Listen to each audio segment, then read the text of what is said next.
The speaker today is JT Starzecki, Chief Marketing Officer at 5E, and he'll provide a company presentation, and afterwards we will be answering questions. So you already see I mentioned, I text in the chat. Feel free to use the chat, ask questions at any point during the conversation, and we will address them at the end after the presentation. The summit is being recorded and will be available on six.com to watch afterwards. So without further ado, I hand things over to you, JT, to kick things off. Just let me know when I need to switch slides. Sounds great. Thanks, Kyle. I appreciate that. And thank you, everybody in the audience, for sticking with us. The technical issue was definitely on my end.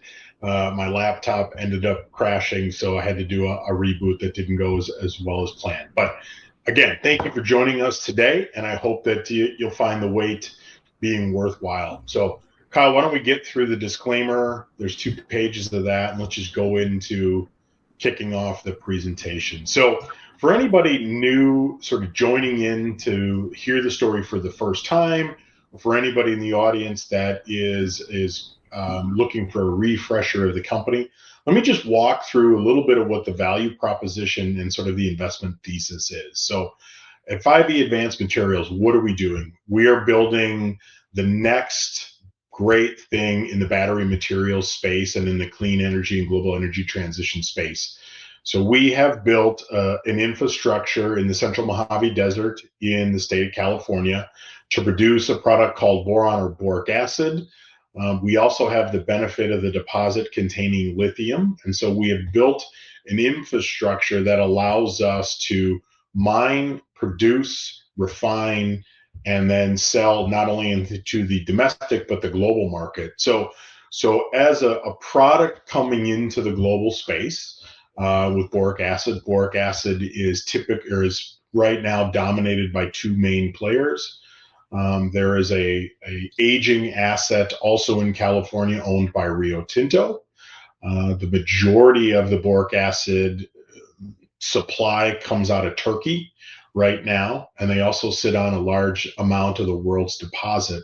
So really, when you think about 5E Advanced Materials and what is the true value in the investment proposition, it's we really are the only upside to exposure for the long-term gain of boron. So there are some South American players that have a different form of borates that they mine. As I mentioned, Rio Tinto's asset is aging and will be sunsetted at some point in the near future.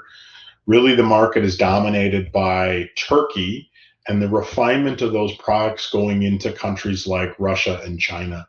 So at 5E, we're really focused on the reshoring of critical materials, focusing in on the decarbonization space through domestic production required for products that are really at the forefront of the global energy transition.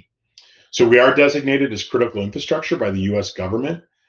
We do have a facility that is fully permitted, has been constructed, commissioning is wrapping up, and we have given market guidance that we will start commercial production here in the month of April. So very exciting opportunity for those of you that are new to the story or those that are looking for a refresh in the story, because we've gotten through and we are now at a pivot point where we're going to be producing product that'll be going into the market. And later, as I talk about the market, I'll also talk about our stage execution process and the value delivery model that we'll be bringing to the market. So let's move to the next slide and talk just a little bit about our corporate strategy. Really sort of falls into a couple of different buckets, right? So looking to gain broader and continued market support. The equity markets haven't been great for the battery materials in the clean energy sector as of recent. Last year was a very difficult time for not only us at 5E, given some challenges around our permitting that we've now gotten through, but also then looking at sort of how the broader equity markets support upstart junior mining companies. We have been working with customers. We've been focused in on broadening our market support within the US government to support energy policies and domestic production. As I mentioned in my opening remarks, we do have a domestic resource that will be specifically designed to strengthen US capabilities around defense, energy, transition through the production of boron and lithium. Later in the presentation, I'll talk about our three-stage execution. So we have built a facility that we've sunk $70 million into, essentially bringing in a small-scale production.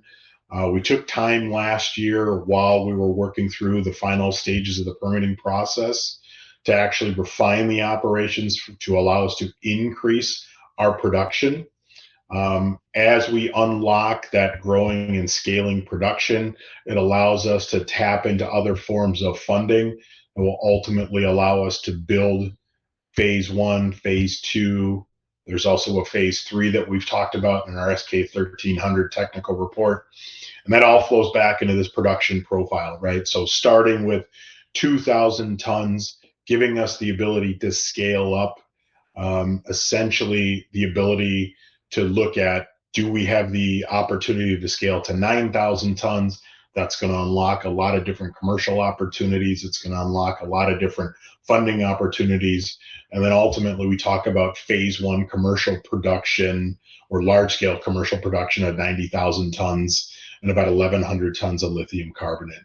Ultimately through the process, we've got the ability to unlock large scale production at a full run rate of 450,000 tons. That still gives us a 31-year mine life, really a long scale world-class asset. And we're excited about now turning towards the opening stages of that. So let's move through the deck and move to the next slide.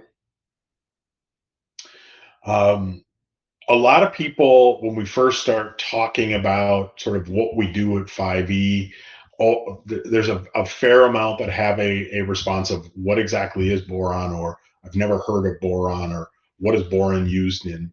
So what we've done here is just taken a snapshot of some of the different applications. Today, there are over 300 applications in the market that incorporate boron in some way, shape, or form. So if we start over, if you're looking at the deck, we start over on the right-hand side. Let's talk about the traditional uses, right? So traditional uses of sort of lower-end glass products, things like ceramics, cleaning agents, detergents, solvents, items like that, that traditionally boric acid has been used as an input. So, going all the way back into the early 1920s and 30s, the old borax laundry detergent. That was really sort of where things kind of started. Now, then, as you move from the right to the left-hand side of the page, you start to go up the value chain, right? So, food security. Boron itself is a micronutrient. In fact, boron as a micronutrient is incorporated in just about every NPK blend on the planet. So, regardless of what crop you're farming in what area of the globe, you're applying things like zinc and boron along with your nitrogen, your phosphates, your potassium, your magnesium, calcium, and sulfur, right? So even if we look as a macro trend at what the population growth will do, right? We're 8.2, 8.3 billion people on the planet, forecasted to grow over 9 billion by the year 2050. What does that mean? More food. We've got shrinking amounts of arable land, so you've got to get more precise with your crop nutrient input. That unlocks an opportunity for boron to play in the food security space. As we go into the green energy transition, right, clean energy and making that clean energy more efficient, you look at things like solar panels, where borosilica glass sits on the outside of the solar panels. Boron is a very resistant, high tensile strength product. So the better quality glass that you can put on those solar panels, with boric acid being an input, you just have to simply look at the growth of solar in the forecasted growth of solar in the next 5, 10, 20 years. And you can see the world is going to start to need so much more boron and boric acid to go into those. A really big driver of the boron growth, or the forecasted boron growth, is in wind turbines. So it goes into a couple of different capacities in a wind turbine. So in the construct of the wind turbine blade itself, the fiberglass that is used in those blades, boric acid is a large input, but predominantly the permanent magnets that actually turn the motors of the turbine, right? You have ferroboron steel that goes into that permanent magnet, right? So an NdFeB permanent magnet is the most commonly used and commonly consumed permanent magnet on the planet.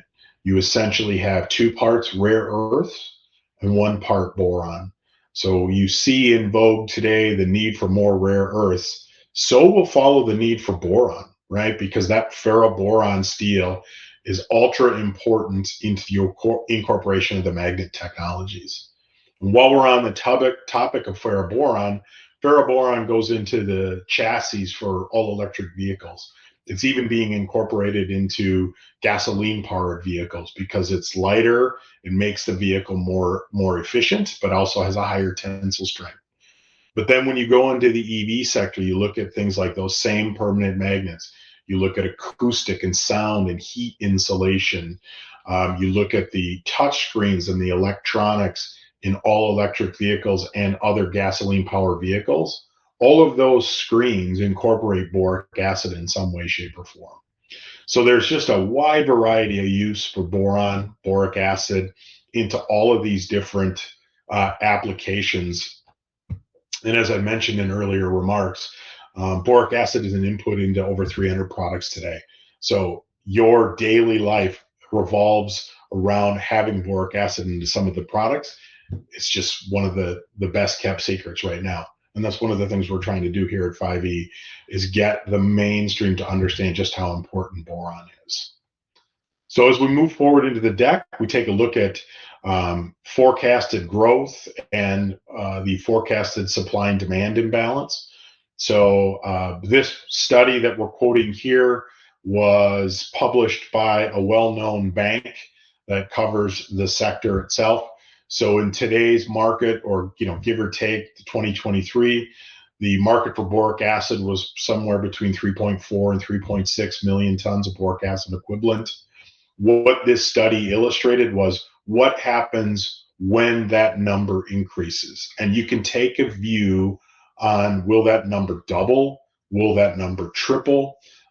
They did a sort of a bearish and a bullish case, right? So if we look at just having the boric acid market double by 2030, what's most important in the graph on the left-hand side is the shading of the actual graph, right? So the darker shade is what we'll call non-decarbonization applications. So those solvents, those lower end glass or glass solutions, things like that have been historically GDP style growth drivers.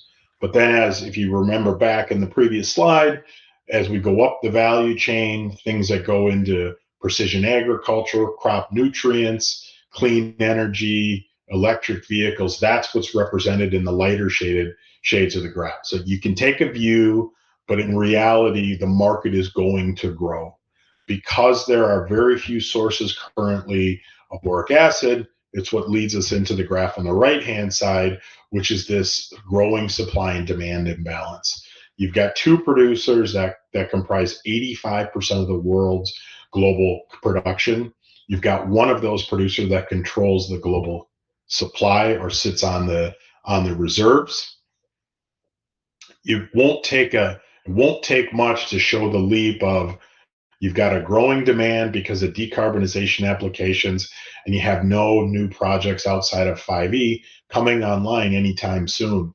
So ultimately, what we've already started to see is this widening gap in the supply and demand imbalance. So back in 2022 and in early 2023, we had a situation where all the product that was being produced was already being consumed. And now we see a situation where we've got a need for more wind turbines, for more solar farms, and more electric vehicles. There's just not enough boric acid right now to go around. What does that typically mean in a supply-demand constrained market? It means that the prices tend to increase. So I recently ran across a study by Boston Consulting Group that showed that the boric acid prices has more than doubled since 2020.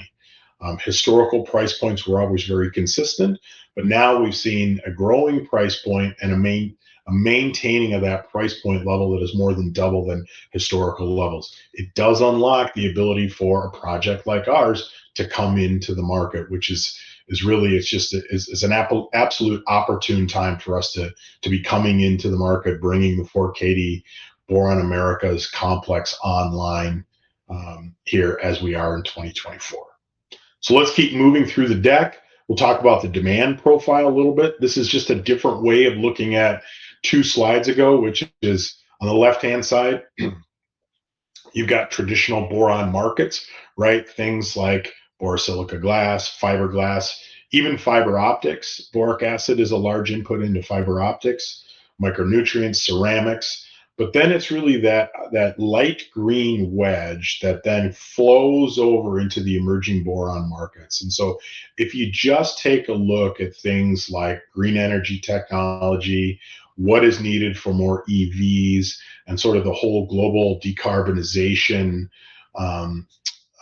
model that every country is moving to, along with the need for more precision agriculture for food security, you're seeing just in those markets alone an increased demand of 1.6 million tons of boric acid equivalent.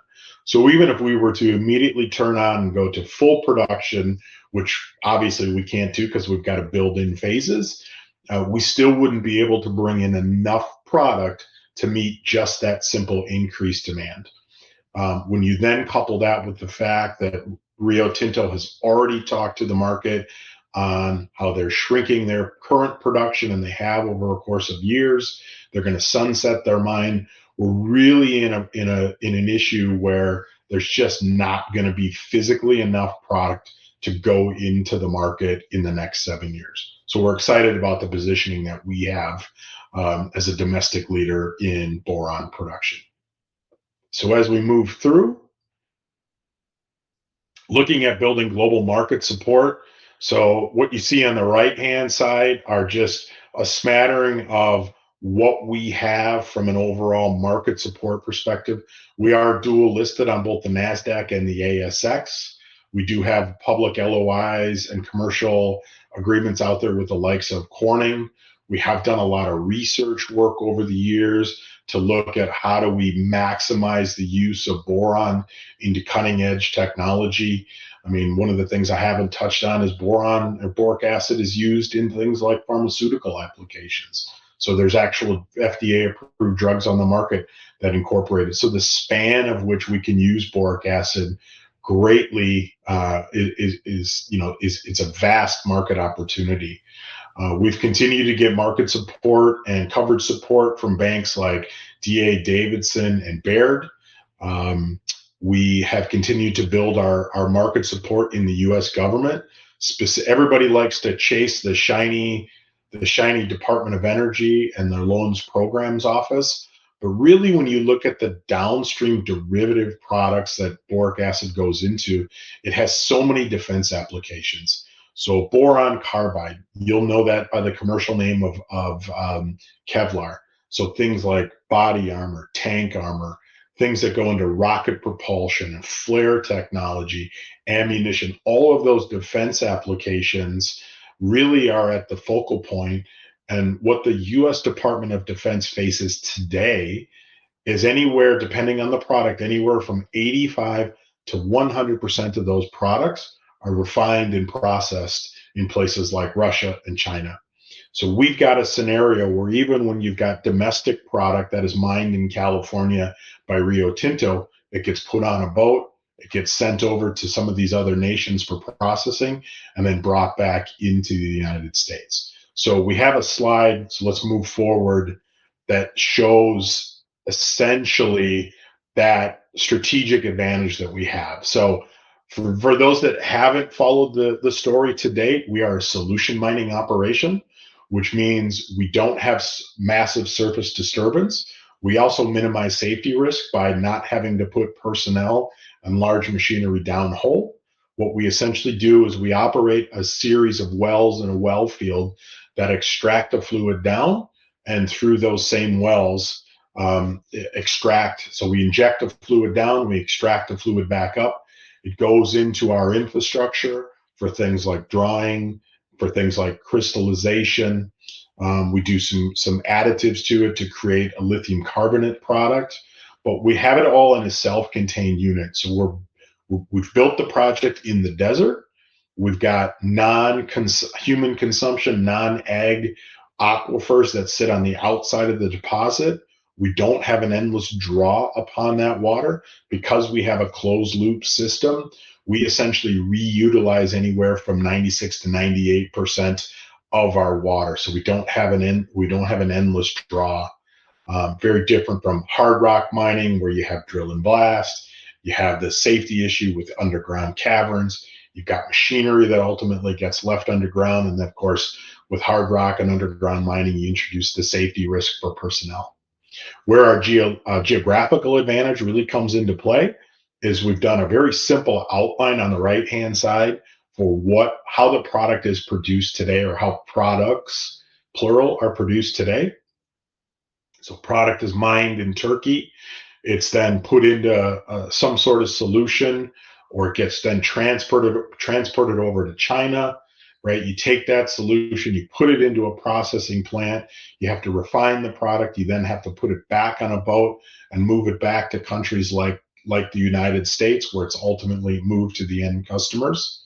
And we're here to just very simply simplify that supply chain, right? So we've got a product that already comes out in solution.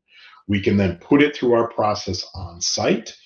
If we decide that we're going to go into a refined downstream product, we have the infrastructure here, or we have then at the end of the production. So you've got the well field on one side, you've got a crystallizer and a bagging unit on the other side. So from start to finish, it goes into a finished product that can be put on a truck, it can be put in a rail car, it can be shipped to a port, and then ultimately delivered to customers all throughout the United States. And then we can also unlock that global market. So we've got strategic advantages both from an operational and a mining perspective and from a geological perspective. So I talked a little bit about our staged project delivery. This is ultimately done for a couple of reasons. Is one, it allows us to manage our CapEx spend as we go into building more commercial tonnage and commercial facility. So let's start on the left-hand side of this graph, right? So ultimately, in a mining project, you've got to define a resource, which the company spent the years of kind of 2018, 2019, all the way through 2021. The company then decided that it was going to move into more than a pilot facility. We do refer to it as a small scale facility. It is a $70 million piece of infrastructure that's going to allow us to produce multiple thousands of tons on an annual basis of boric acid. It's also going to allow us to produce in the hundreds of tons of lithium carbonate.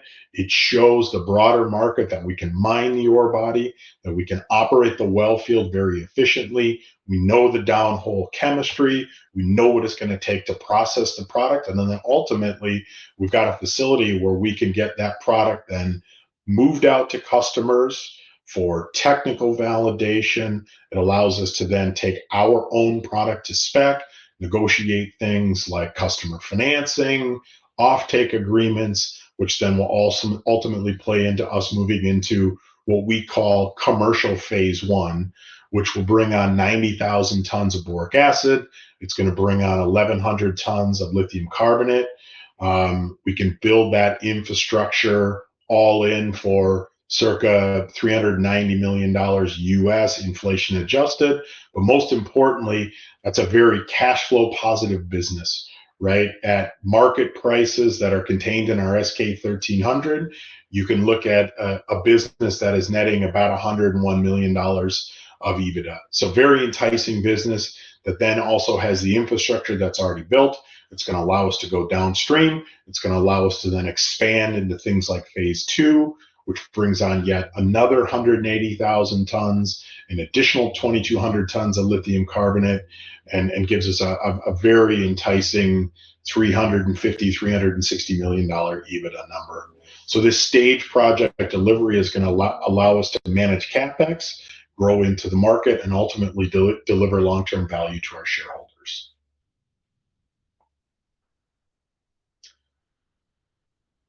This is an aerial shot of the facility and what it looks like.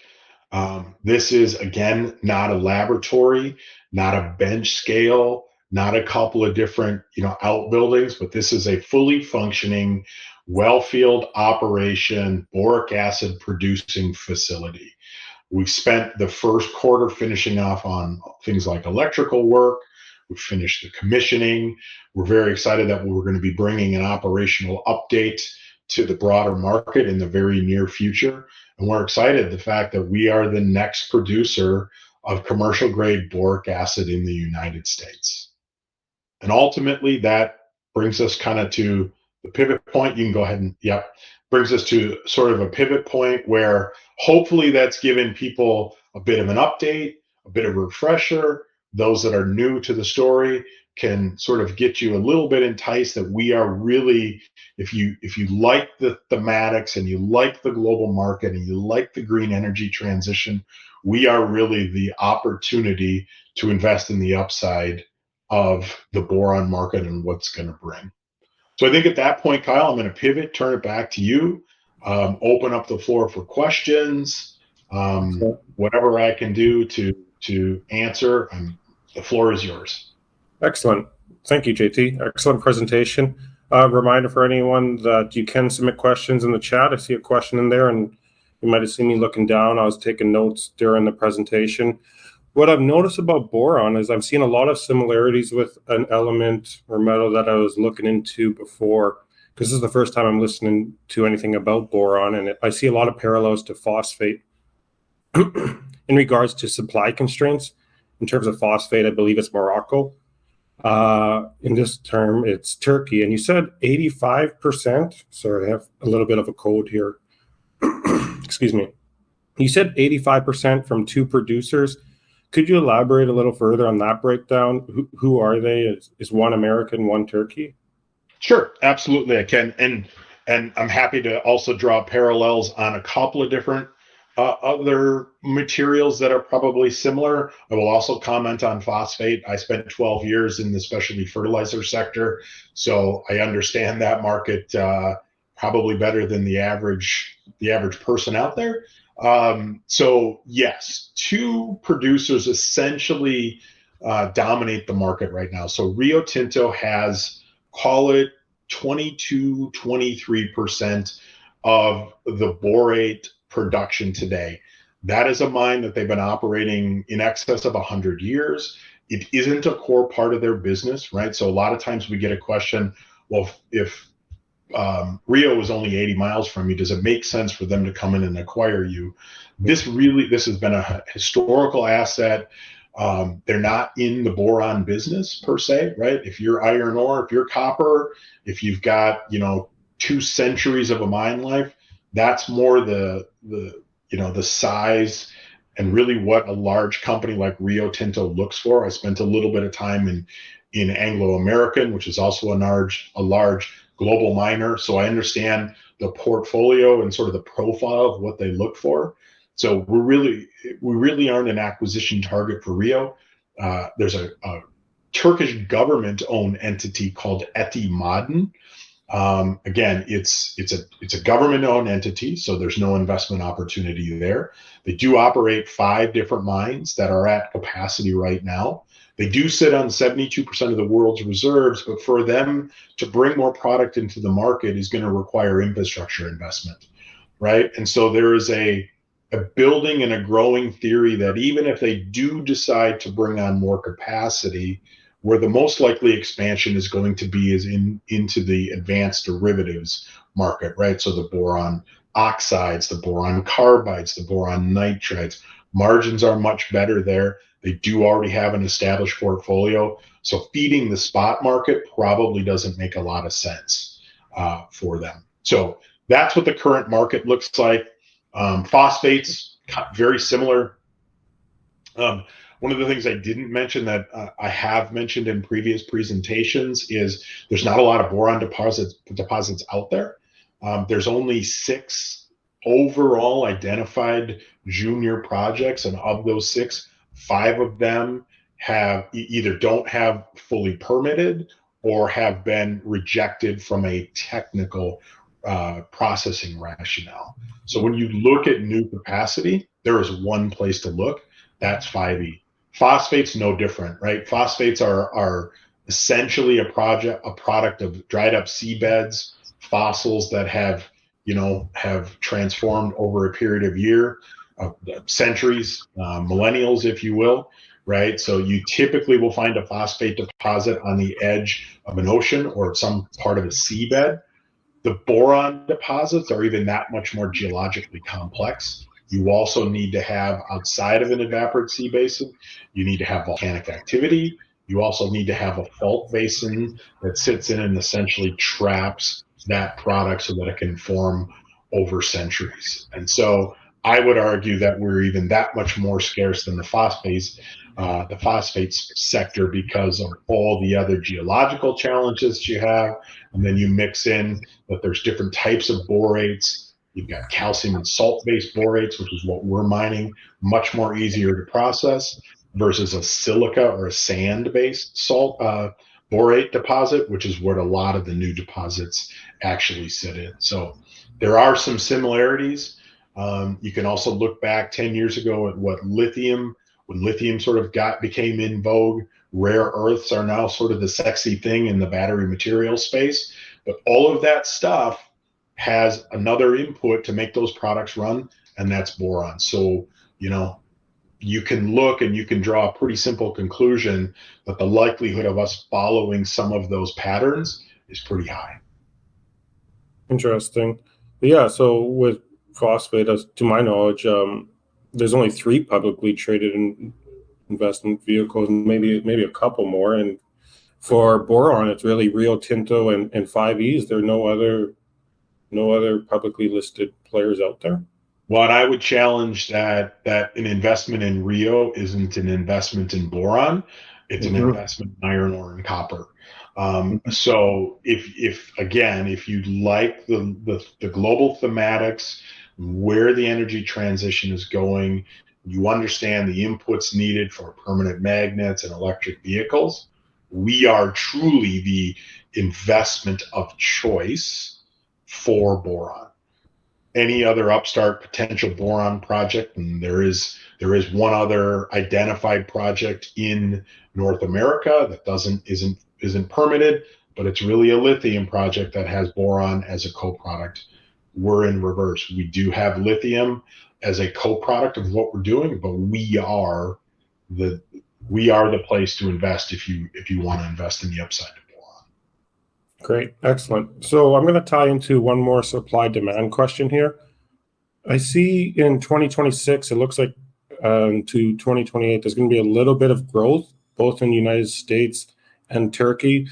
You said that Turkey's at full capacity, though, so interested to hear about these projections. And just a second question to tie on from the chat here, Rock was asking, he was just reading that boron use in oil and gas industry is on the decline. Do you agree? Will this decline offset the growth of boron needed in the EV world?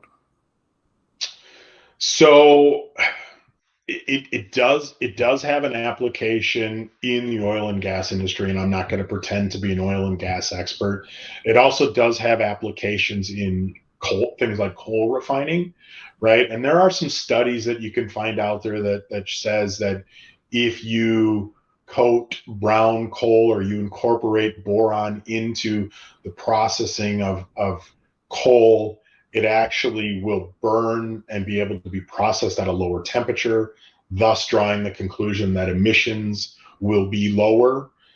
So there is an application there. It's something that you'd have to study. You'd have to get into the coal refining and scrubbers. So you'd have to look at that. A lot of what you see in that supply demand imbalance, anything for sort of Turkey, we would forecast that demand, and I should say this is a Credit Suisse study, and I didn't mention the bank before, but this is actually an information that comes from a Credit Suisse study.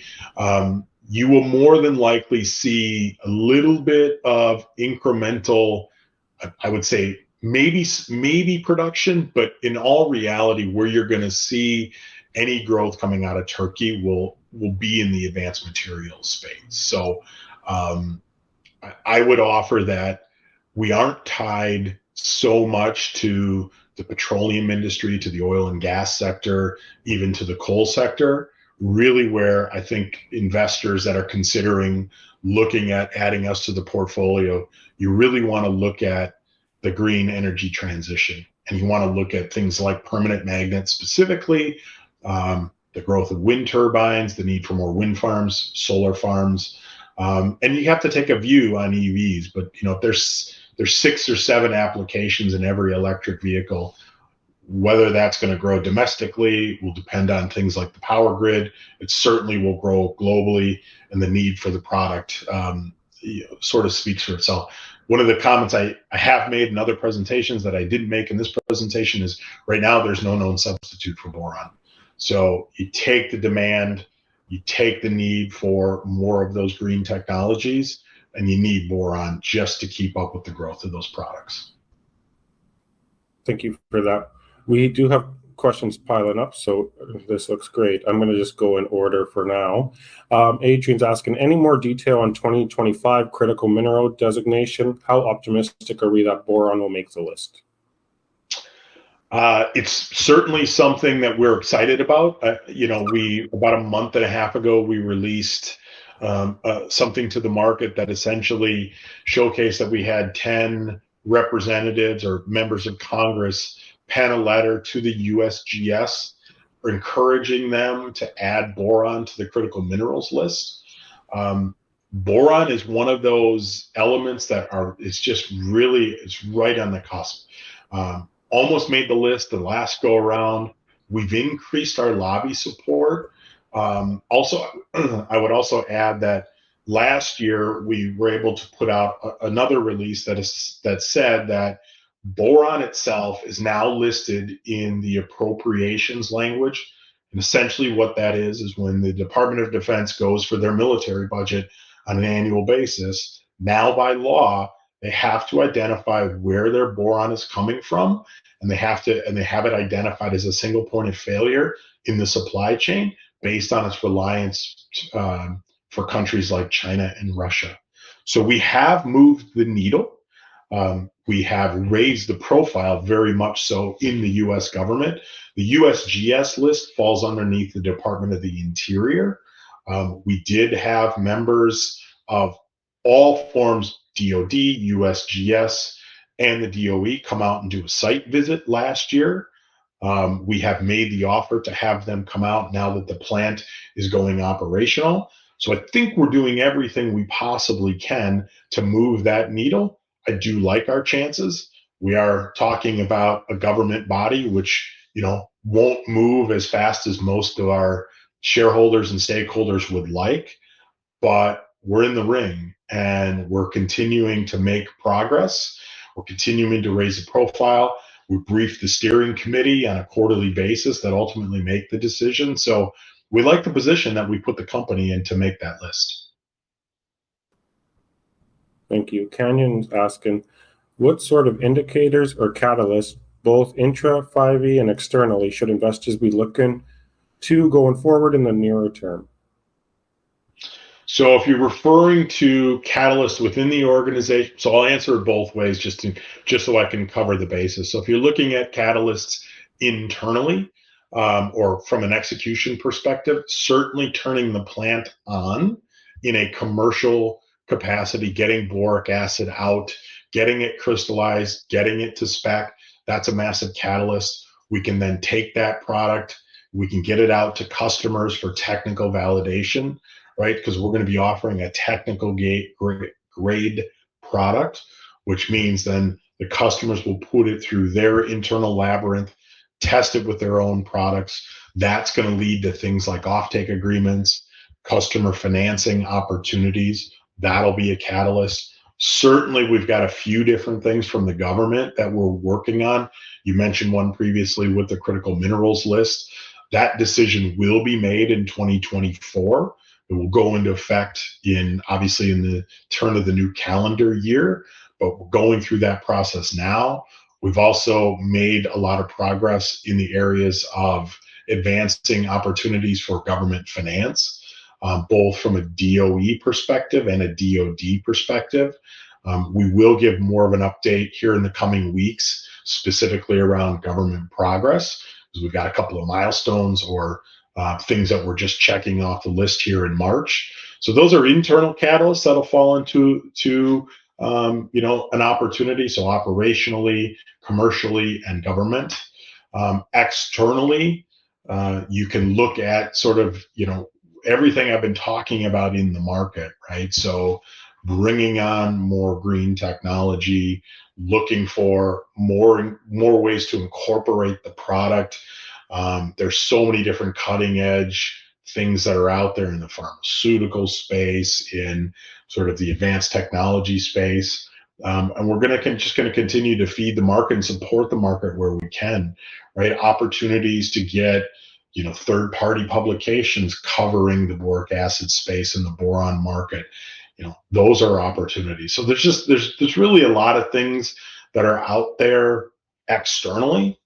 We can't really control that. What we can control is the execution, right? We're not a story company anymore. We're an execution company. We've built a facility. We need to operate the facility. We need to look for ways to operationalize and right size and become as efficient as we possibly can. We've got to get product out to the market. We've got to sell product. So those are things that we can control and that we'll execute on. The global thematics will take care of themselves, because we do see a lot of similarities between where boron is today, where lithium was 8 years ago, or rare earths were 4 years ago. Thank you. Given the length of time, I don't think I need to ask DJR's question. It's pretty much the internal catalyst, and you just essentially stated, yeah, you're an execution story. So I'm going to pass on that, DJR, but feel free to rephrase it if you think he didn't cover it well enough in that question. But this individual... I'll go ahead with my email, so if there's anything else that is needed, I'm happy to answer it. Yeah, you can find that there. Lots of press recently about lower demand for electric vehicles and that the auto companies will be scaling back plans for EV production. How will this affect 5E plans? Well, I'm going to go back to a couple of different key points, right? And so it was one of the slides where I talked about the military applications specifically. Yeah, you can go back. I would just go back to maybe then. That's fine. Either way, it's fine. So let's start with military applications. Let's start with the fact that regardless on who occupies Congress, who occupies the White House, there are two bills that get funded every year: the defense bill and the farm bill, right? And so because there are so many applications for boron into military products, and again, I covered them from body armor to vehicle armor to flare, propulsion, ammunition, and we're all dependent. The U.S. government is completely dependent on China and Russia for those products. So that demand alone, so the need to reshore, right? And that's one thematic we haven't really talked about, is the U.S. government's desire to reshore critical materials. We are listed as a critical material for the Department of Defense, right? We have had boron written into the Defense Appropriations Bill, right? We've raised the profile dramatically in the Department of Defense. That's super important. That's also a mitigation into whatever happens with the electric vehicle forecast, right? Because we're not just, I would be more, and the lowering of the demand for electric vehicles probably has a lot to do with what has happened to the lithium price in the last 12 months. We are insulated from that because we have so many more broad uses. Those 300 uses I talked about, a good, not a majority, but a good chunk of those sitting in the defense space. The fact that there is no substitute for, ferroboron permanent magnets, the need for more wind turbines, or silica glass going in the solar panels. So look at our opportunity as a very wide a range of opportunities, not tied to just one. Eventually, will the forecast change? Will more electric vehicles be brought online, not just domestically, but globally? Yeah, absolutely. So If you take a long-term view, if you take a 5 or a 7 or a 10-year view, that will come back again. But in the interim, defense, wind, solar, that's more than enough for our product to find a home. Any update on a royalty deal or offtake agreements? We will update the market in time. This is probably not the right forum. We are going to address those items in the next operations update. As always, those are material information. So, upon the completion of those items, we certainly wouldn't be sitting back on any of that news flow, but we do plan to address it here in the next company update. Thank you. Mike's question is a little over my head, so I'm going to read it verbatim, but maybe it's worth elaborating. What is SOP? He says SOP was previously mentioned as a co-product at featuring Caddy. What the status of K recovery? Okay, so SOP is essentially sulfate of potash. So there's two main forms of potassium that go into NPK blends or crop nutrients. You've got MOP, which is muriate of potash, which is a potassium-bearing mineral that contains chloride. SOP is the mineral that strips out those chlorides and delivers a cleaner version of potassium. SOP is a premium version. Now, if you go back to 2017, 2018, ABR, which was the predecessor company to 5E Advanced Materials, did have SOP as a potential product that they built a PFS around, right? And so the theory was this: you input MOP, so you buy domestic MOP, you then take sulfuric acid, you mix it with the MOP, and you burn off those chlorides. One of the byproducts of that process in a Mannheim furnace is hydrochloric acid. The theory then being that the hydrochloric acid would be diluted down and used in the mining of the borates. So that's where that is coming from. That's pretty dated information.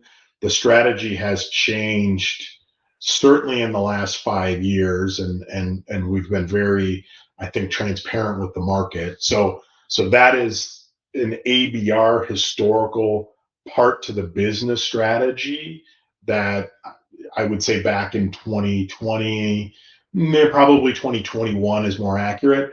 The business really pivoted. They made that. It predates me, but it was done for a couple of different reasons. One, not needing as much hydrochloric acid, but also having a costly input at that time. MOP spiked pretty dramatically off the coming off the back of COVID and supply chain issues. And so all of a sudden, you've got a really expensive input coming in to be processed to create a much cheaper input that was needed ultimately for your boron mining and development. So that's the background on it. Hope it wasn't too long-winded, but that's really where that has come from. The business itself has pivoted years ago from that. Excellent. Thank you. Last question in the chat here, so we're timing this perfectly. T. Sullivan says, I believe you mentioned Rio Tinto has talked before about lower boron production from their mine in California. Is Turkey ready to meaningfully increase boron production? I mean, I can't speak on behalf of the Turkish government. All we can really look at is production and capacity coming out of those mines that really sort of illustrate that there's not meaningful production that they can bring into the market without infrastructure investment.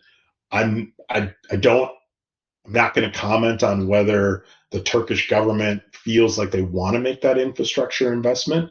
More product coming out of the market gives them more control of the market, which means more control of the price points. So is there a need to bring on more production when in all likelihood prices, even in a down cycle, have maintained, and in all likelihood in the medium and long term are going to increase pretty dramatically? Why upset the apple cart? I mean, and Rio has very openly and through their annual reports have shown that they're production has decreased quite a bit. Their production has decreased because they're at the edge of the deposit. They're also getting into processing issues, meaning that there's less pure ore that they're mining. So their processing costs have increased. And they've done that, because it's either going to cost them a heck of a lot more to produce an equivalent amount of 3 years ago, or they take what pure ore they can get and they sell it into the market. So Rio isn't lowering production because the market doesn't need it. Rio is lowering production because they don't have the resource anymore. They know it. They've been very open about it. We interact with the mining community quite a bit, obviously, as an upstart new miner into that region. And, the numbers speak for itself. So whether Turkey decides that they're going to make a long-term infrastructure investment to increase capacity, either way, you look at the growth numbers, the forecasted growth far outweighs current production capabilities.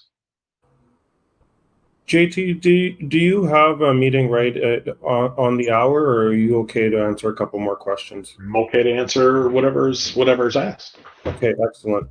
Adrian's asking, boron spot prices seem pretty hard to pin down. Where are they at the moment? Are they trending as predicted? And if you don't mind, I'd actually add a second question to that. Is all boron created equal? Is that why it might be hard to pin down a spot price, or is there different levels of quality of boron? Okay, I'm going to try and capture it all. So the boron prices have been very consistent at the back half of 2023 and 2024. It is a very opaque market, although you can get a hold of some regularly published Chinese spot pricing. There are a couple of well-known publications that have approached us to help educate them on the market with the ultimate intention for them to cover a boron spot price. We're somewhere consistently in the neighborhood of $1,100 to $1,200 a ton. And I think what's important when you look at that price isn't the concept that the price hasn't increased. It's that things like lithium have decreased pretty dramatically. So when what we'll call a leveling off of the commodity cycle, the boric acid prices has remained very consistent, which, by the way, is all-time high and has been all-time highs for the last 4 years. Right. So if you looked at a graph, you'd have a very consistent decade over decade price, and then you would see this significant uptick to the point where it's more than double historic prices over the last 4 years. And even in a down commodity cycle, we've leveled off. As more and more manufacturing comes online, more and more production comes out of the market, you can see a very easy scenario where that price point will go on another growth trajectory again.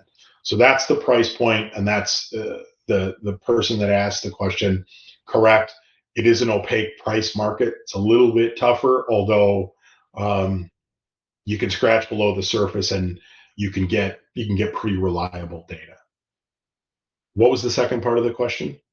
I just added on if all boron is created equal, or if there's different levels and spot prices or anything like that. Great question. So not all boron is created equal. When you convert the borates into different products, you have different quality levels. In this perspective, I'm going to just talk about boric acid. So to get to a technical grade boric acid, you have to have a 0.9999, so 4 nines, to get to a technical grade. If you are under that technical grade, you will see the opportunity for customers to do a bit of a price adjustment. Now, the ability to get to that technical grade does then flow back to the ore body itself. So there are a few different families of what we call borates, right? I mentioned the calcium salt-based borates, which is colemanite. That's what we're mining. That's what the Turks mine. You have other forms like eulasite, right, which have more silica in them. There isn't a large-scale, commercially effective way to process eulasite into refined technical grade boric acid.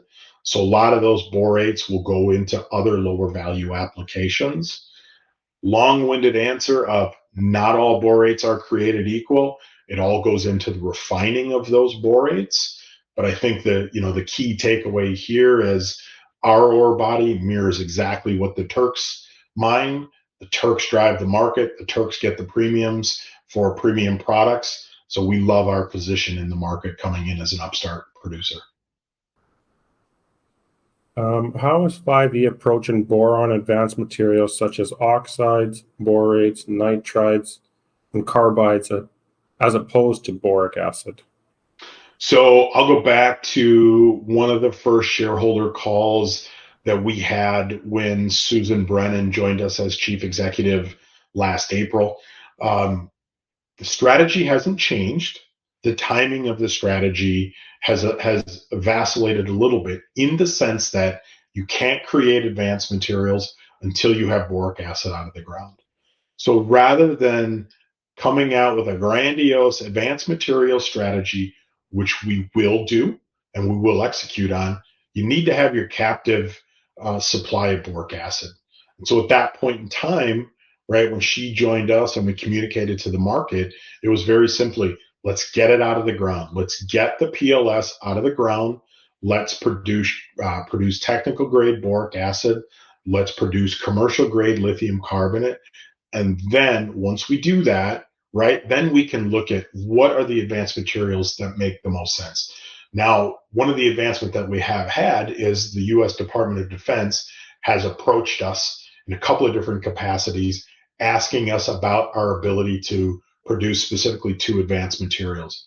I'm not going to identify to the broader audience what those are, but it's done out of a need for domestic product. It's done out of a need for a very short stockpile life, and it's going to provide us with a great opportunity. We get to that point where there's funding or commercial agreements that are showed up. We will then communicate that to the market, but you got to you got to walk before you run.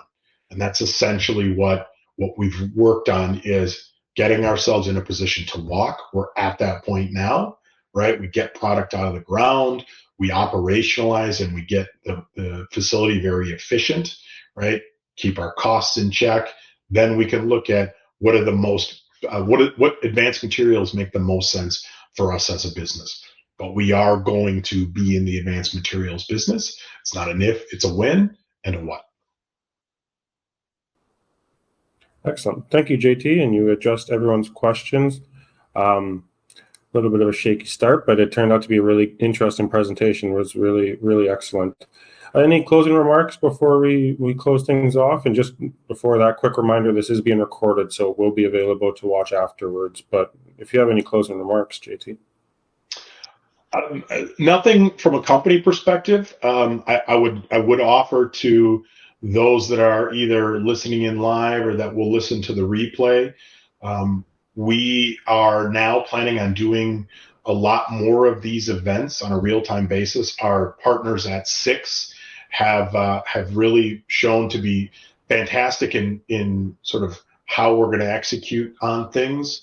This is just the first of what we believe will be many presentations, panel discussions, and opportunities to continue to broaden our reach into stakeholders. And so I would say stay tuned on our social media, stay tuned on our website, stay tuned with following Six on their different platforms, because this is the first of many in the coming weeks, months, and years. Perfect. Thank you so much, JT, and for everyone that attended. Really appreciate it. Great discussion. So thank you. Thanks, everybody.